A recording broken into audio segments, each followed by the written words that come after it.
Well, hey there, YouTube. It's been a while since I posted an update on the Scrambler build. Not much to report, simply because I've been waiting on some machining work to get done and some welding to get done that's beyond my capabilities. And I remember seeing a sign, you can have it uh, 2 out of the 3, cheap, fast, and good. You can't have all 3, you can have only 2. So I know the end result will be good because my welding guru Brent knows what he's doing. It's just taken him a while to get at, and it's tricky. He's welding a machined mild steel AN bung to the underside of a fuel tank. So it's like thick mild steel being welded to, I don't know, 16, 18 gauge, the underside of the tank. Simply something I can't do with my acetylene torch. So I've left it with him. It's been a while, but he did get some work done, some machining work, which I'll highlight here. Anyway, this video, which is a bit long overdue, is courtesy of a guy by the name of Ryan Miller 8090. Ryan, you know who you are. He posted a comment on my second video on this project, just saying good work. I don't have legions of followers. I don't get paid by YouTube, but when someone gives you some, good job comments, it does inspire you to keep plugging at it, because it's been a bit frustrating with this bike. There's some elements here that have just kicked my butt. Even though in principle I know that it runs and the carburetors work and the ignition work and that sort of thing, just get the fine details done. It's kind of been, as they say, been kicking my butt here. The other thing, just to shut out, I did take, it's covered up, but my TT project, I got it safetied and temporary permit on it, which was kind of exciting. I took it to a cruise night, probably 300 cars and maybe 10 motorcycles, but there was some interest. A few people thought it was kind of a unique bike, asked a lot about it, but I was wearing my Fast by Faraci shirt, which I'm happy to say is now too big for me, because I bought it a couple of years ago when I was a bit porky. And someone asked me about it, and I called, this is my $900 shirt, because I bought the shirt for $900 and got a set of pistons and some board cylinders thrown in for no extra charge. So anyway, representing Ducati and fabricators today. So off to the bike. I'll start at the front. One of the things you'll notice is that my flat track number plate is gone, and I've got these fork clamps installed instead. The steering damper's been removed. So what am I playing at now? Well, because I can't leave anything alone and idle hands, and a repertoire of parts left over from other projects around this dungeon of a garage, I realized that I had a kind of neat looking R90S cafe fairing and windscreen that I'd bought years ago for a stillborn cafe racer project. And I thought, well, maybe I can fit that to this bike to give it maybe more of a bit of a retro look, but some sort of fairing, even a minimal one. So interestingly enough, these are stepped forks, as you can see. This is 52 millimeters, this is 50 millimeters, and I had 2 sets of these brackets, one for 52 millimeter forks and one for 50 millimeter forks. And just by dumb luck, I swapped out some of the fork clamps, and they actually work. So as you can see, this clamps on the larger portion of the fork, this clamps on the narrow portion, and I've got these ears here. So what I've done is I've got this R90 fairing. It comes with a lovely Gustafson windscreen, and if you've ever priced out Gustafson windscreens, you know how expensive they can be. So I'm glad I'm using it, but I did mock it up, and it does fit. Bit of a hole here, as you can see, for headlight cutout in its previous version. But then what I did is I cut up some thin Lexan, heated it up a bit to get a bit of a contour in it, covered it with some yellow vinyl, and put some numbers on it. So again, here I am painting and adding race numbers to a project that haven't yet turned a wheel. So either I'm very, very naive or optimistic. Pick one. But I don't know. I guess I'm confident this thing will be running under its own power soon. So why not why not paint your raced fairings before you've actually moved the bike down the street? So that's just in some cheap Canadian Tire 2X it's called. I don't know if it's a Rust-Oleum, I think.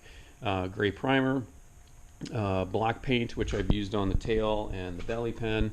The paint shop ran out of 2-part clear coat, so it's going to sit there and cure up nice until I get a coat of clear on it. So anyway, that'll fit here, and so that's got that taken care of. So this can remain, and I've still got the brackets and parts to revert back to the number plate if I happen to realize that this thing is so unstable that it needs a steering damper. But again, everything I've read says this thing doesn't need a steering damper. So anyway, I'm sure this beautiful welded piece that I fabricated and Brent took care of me will come in handy someday.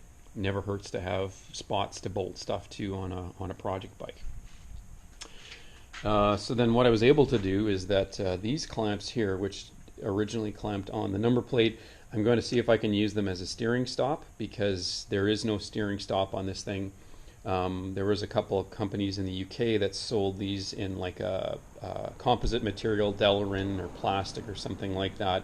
If this works in principle and clears the edge of the tank, I may look at replacing those with some softer material than aluminum, because a crash or a tank slapper and I'm going to dent that frame with this stuff here. But mock-up in principle, I guess. Back to the throttle again. So this is one of the things that's been kicking my butt. I know I said all along that I didn't want to bother with 2-into-1 because of some scary issues I had 100 years ago with an RD 350 project.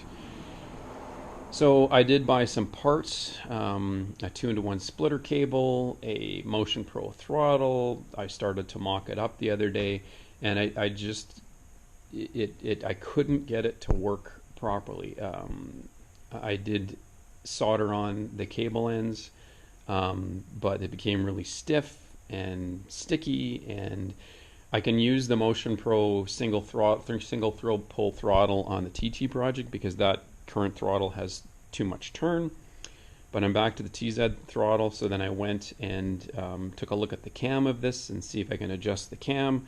But again, you can see that's not even a quarter turn throttle. If this lines up with this here, you can see that is 1/8 turn throttle, which is better than what it was, but I still need more rotation. That's going to be like a light switch on something like this, and might overwhelm the engine if you go from 0 to, even with an accelerator pump, which work really well on these Chinese carbs. So my next step is I've got a Domino Daytona 2-pull throttle coming in from Domino North America. Hopefully that's a much smaller cam and will give me enough throw so that it's a bit more controllable. It may require new cables again. I might even just get the point of where I get the throttle cam that I like and see if I can't get Motion Pro to build me some cables. Custom cables aren't cheap, but for something like this, I think I could do something for a street bike or do a clutch cable, but when it comes to a throttle cable, I'll need some different fittings here. I think I just might let the pros do it. So anyway, if the tank shows up tomorrow and whatever, I can certainly run the bike with this throttle, but I'm just a bit nervous about how short a throw that is. Again, I'm not dealing with 200 horsepower, but at the same time, an 1/8 turn throttle is a bit too extreme for any sort of bike. So still fighting with that. I was able to get the belly pan mounted, painted, cleared. I had originally modified this to work with a 2-into-1 exhaust, but when I realized the horsepower compromise that will likely be made with a 2-into-1 exhaust on an 800 engine, you can probably see it, I glassed in the holes that I cut out. Didn't do a show quality job in terms of the fiberglass, but it's underneath so you can't see it. Painted it with my Rust-Oleum, cleared it, so that's on and mounted nice and solid, and it's will retain oil if the worst case scenario happens. So that's where we're at so far with the throttle and some of that stuff. So the other thing that's been kicking my butt has been the electronics. And as you can see here too, I've got these little things holding the seat on. These are titanium drilled for safety wire. And this is where, I don't know, call it the global economy, but this is on eBay. I got 6 of them for about $1 a piece, shipped from China. And they are titanium because they weigh nothing and they're not magnetic. I'm not going to go mechanic. My hands are full. I'm going to stick something in my mouth. I think it's probably added to my immunity. Healthy living and sticking motorcycle parts in your mouth has improved my immune system. Anyway, this is probably fascinating to watch in real time. This is just coming out of riv nuts. And of course I've got the P-clips and safety wire there because these bolts are upside down, and this is the type of thing that will vibrate out in a race. Anyway.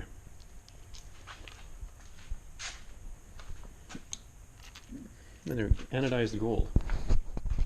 So anyway, this seat comes off fairly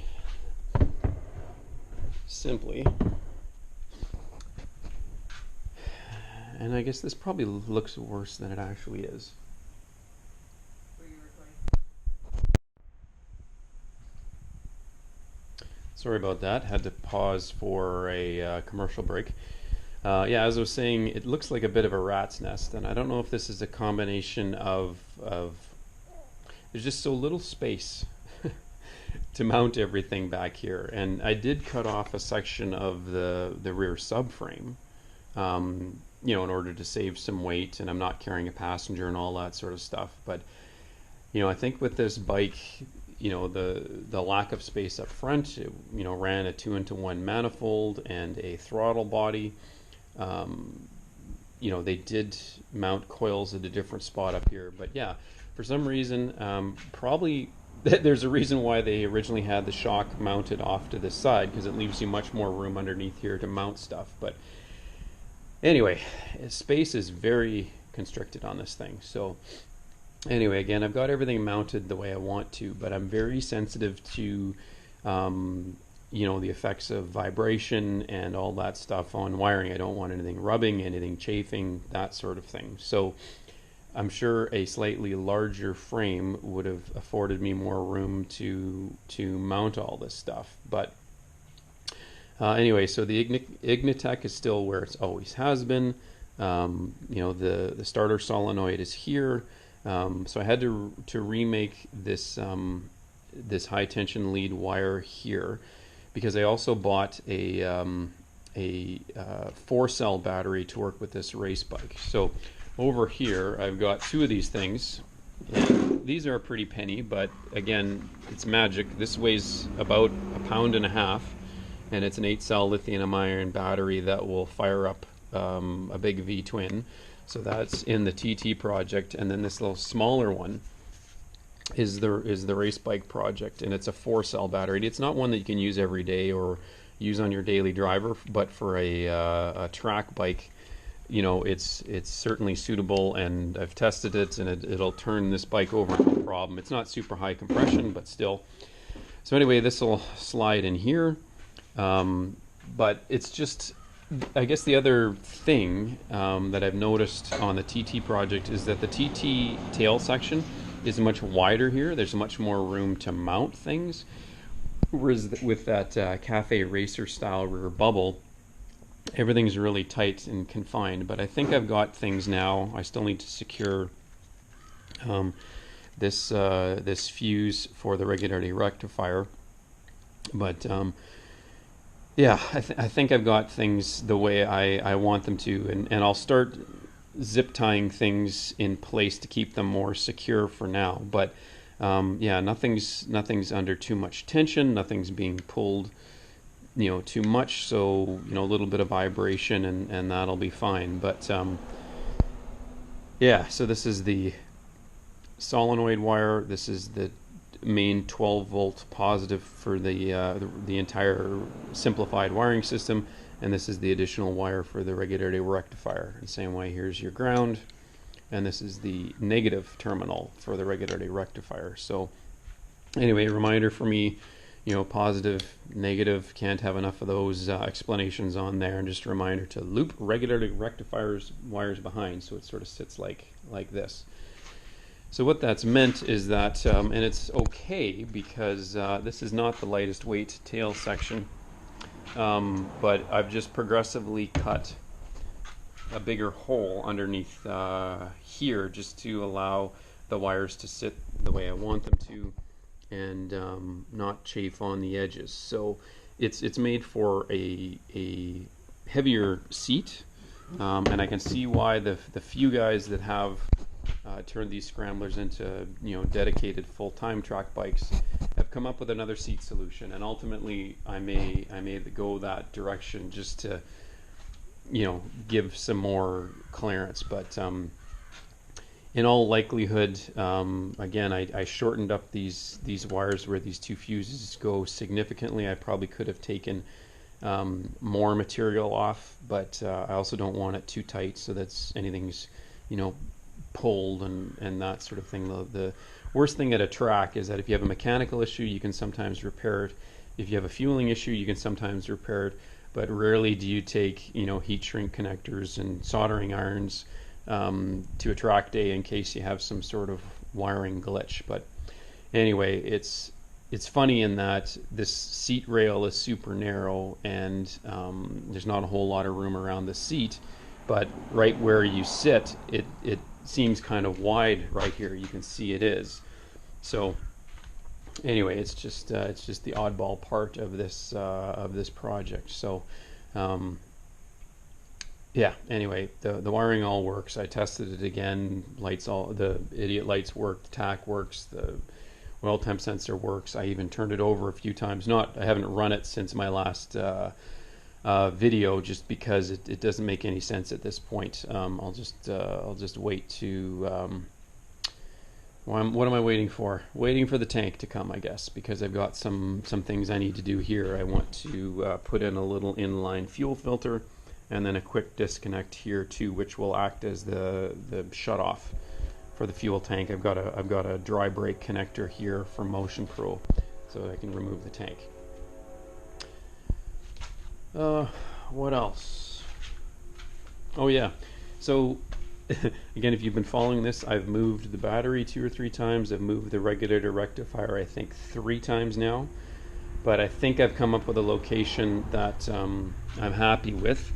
It is down here by the front cylinder, but those of you who know Ducatis, the 848 1098 had their regulator rectifier like underneath here even. It was a smaller one that had less heat dissipation, and it was in a terrible location. While it was protected, I guess, even more so by the oil cooler, it had no airflow coming to it, and then a full enclosed fairing. So you don't want these things to get too hot. Yeah, it's close to the cylinder here. Yeah, these connectors are I can half an inch behind, I guess. I'll certainly have to keep an eye on those things to make sure the heat from the cylinder isn't melting them, but I think with airflow it'll keep things cool enough. So I haven't cut the stator wires yet. I don't think I will. I think I'll just leave it like that. A little long is fine. And then interesting story, I guess, or I find it interesting. There's an expat Canadian who lives in Japan, John Davis, I think his name is. Anyway, he runs a company called Eastern Beaver.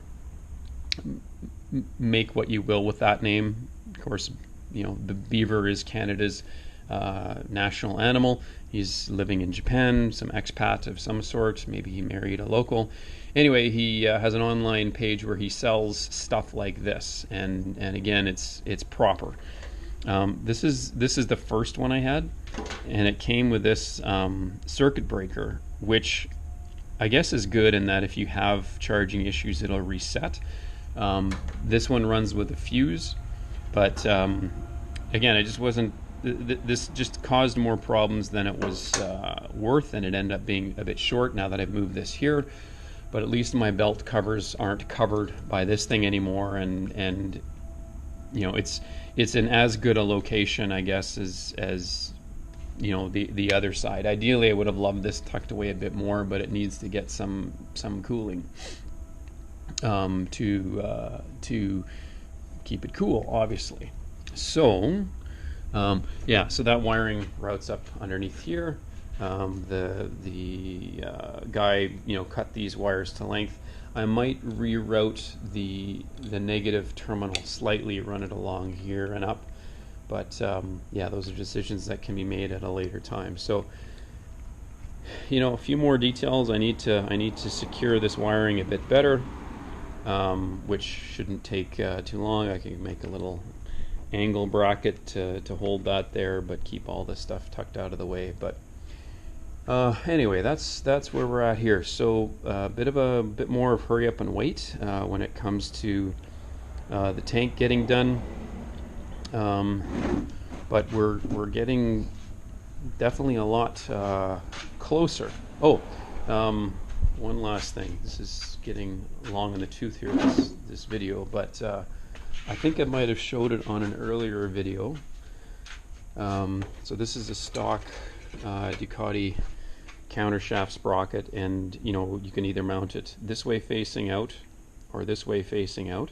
So it allows some movement of the countershaft sprocket on the spline. It's not intended to be that way, but it's just a fortunate side effect of the design. So what I've found, and I need some Italian Ducati engineer to confirm this for me, but I think that based on the frame and swing arm that the engine is going into, the length of this primary drive shaft differs. I visually confirmed it with one of my earlier projects, my 2-valve Superbike project that I sold regretfully. I think I have first dibs to buy back though. That if it's going in a super sport engine that runs a swing arm like this, the primary drive spline is a bit shorter. If it's going in a monster or S2R with a single-sided swing arm, it's actually a bit longer. So what happened is that if I flip this sprocket around, it sits too far this way, and so the chain is misaligned. If I flip it around and use the shouldered piece here, then it's too far that way and the chain's not real aligned. So did a bunch of measuring, probably 10 or 15 times to make sure I have it right. And so what I got is Brent to machine off 4.5 millimeters from this face, and it brings the sprocket in alignment. It is hardened steel, that's for sure. He said he had to grind off most of it and then finished it and faced it on the lathe because of just how hard the material is. So again, I'm not worried about taking off any material from this thing. We're talking about 70 horsepower here. Taking off 4.5 millimeters of hardened steel on a spline, there is no axial load there. It's if it fails, I'd be stunned, but I don't think it will. So yeah, a couple M5 more titanium bolts and some safety wire here, and Robert's your mother's brother, as they say. And nice alignment, no clicking.